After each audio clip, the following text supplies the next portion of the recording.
What's up, Juventini? What a difference a day makes in the news around Jonathan David. Yesterday, we got a cross-up, and we need clarification. Some of you came at me, and that's okay, on the demands of the player. But today, we get a full breakdown, and apparently, from out of contention to advanced and in the lead to sign him, we'll go through the details. And then a big one, Maurizio Scanavino given full control of Juventus. What? Yeah, we'll take a look at that. And then Tudor's got a problem on his hands. Kolomuani at the forefront. We'll tackle that one. And a big boost when we look at the injury front. We're going to tackle it all together right now. Berto, this is the AJC, your channel dedicated to Juventus. It's April 3rd. Let's rock with the news. So yesterday, we got the news on Jonathan David. Some of you came at me on his demands because we heard the demands, 9 million salary.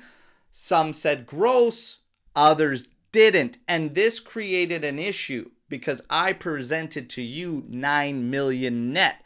Why would I do that? Because I thought these guys knew what the heck they're talking about, all right? But listen, 9 million gross, 10 million bonus, 15 million signing bonus is what some of these outlets reported. Other outlets didn't put gross, put 9 million salary, 10 million bonus, 15 million signing bonus. Now, 95% of the time when they don't put gross in there, they're still speaking gross. However, this just doesn't make sense. It would have to be 9 million net to fall in line with all the other news we got up until that point. And that is why I thought they were thinking logical, because we have to apply this. You're telling me he wants to sign for 9 million gross and he wants his agent to get a 10 million signing bonus, so getting a little bit more. When have you seen a player sign for less than what their agent makes? That's kind of tip number one, that they were off course and that it would only make sense if they were talking net. The other is that months ago when his demands first came out, we were hearing that he wants top player, top club money. If you look at the top clubs, the big clubs in England, if you look at Barca, if you look at even Inter there with Lautaro, even us with Dusan, 9 million net is in line. The other part is all the outlets put the same thing. 9 million as a salary. Some said gross and said that is out of reach for Juventus. Well, that would have to mean that it's 9 million net, because that would be a true statement. 9 million net is out of the realm for Juve, and it's not making sense. 9 million gross, and to also follow up by saying that's too much for Juve, that's false. That's right in our wheelhouse. That's right where we would want to be. So what is it? Sasha Tavolieri today clears it up, and he claims the demands are from Jonathan David, 14 million gross, 7 million net, okay? 10 to 15 million in bonuses, but he claims he's aiming for 15 million and a 10 million agent bonus. This makes more sense. And when you look at the bonus, depending on the terms, that's going to be right around your top player money, because it'll take him around that 9 mil net.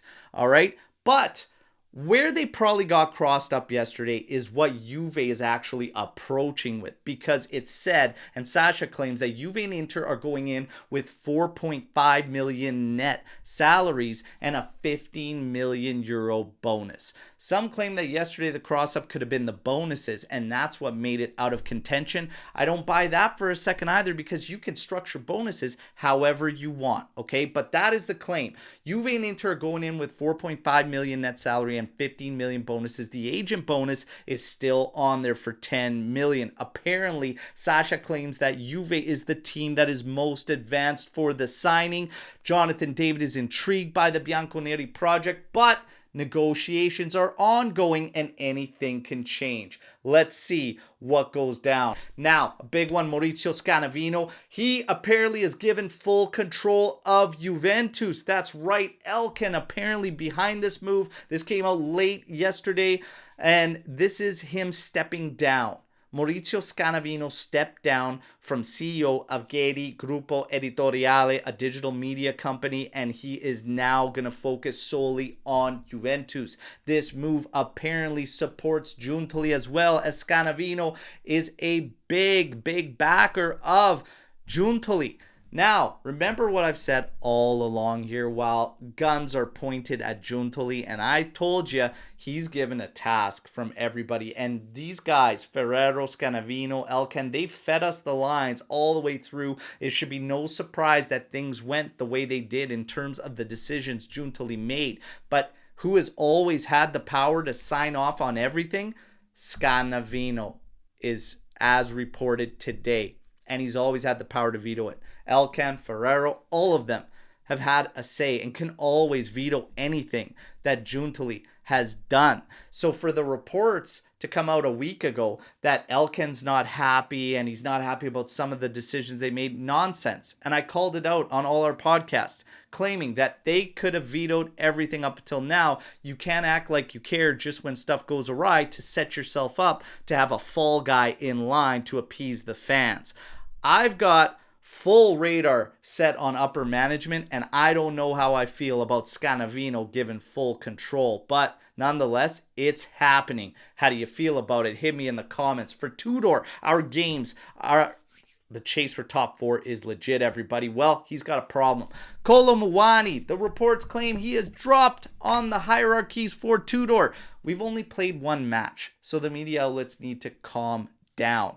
The reality is that maybe we are pushing Dusan Vlahovic because there is money on the table there as we look to actively sell him in the summer. But make no mistake about it, the biggest thing here is reaching top 4. That is priority over and above maybe Vlahovic taking a hit on his selling price. You need to use both of these guys, regardless if now you don't want to sign or claim Kolo Muani outright. So they've got to figure this out. So I'm not buying the reports that Kolo Muani is going to be dead in the water from here on out for the season. It's all hands on deck. And I'd also make the argument that Kolo Muani would fit this style of play a hell of a lot better. So let's see what goes down here. But it's a tricky situation for Tudor because he's got a guy that's pretty much being put on the market, we all know, in Vlahovic. He's got a guy like Kolo Muani that was brought in by the last guy that maybe feels he's not going to be retained. And maybe you're trying to get both of these guys in scenarios that are saying goodbye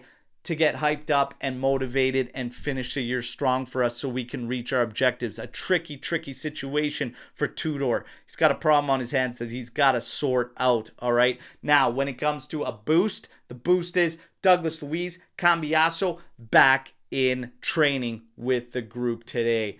Cambiaso, he's got to play against Roma, if you ask me. But you guys know the drills. That wraps up your news break. Let me know. Like the video, subscribe to the channel, join our AJC Army. Let me know what you think about all the news you just heard here today. Until tomorrow when I'm back with another edition, as always, fino alla fine, forza Juventus, ciao tutti.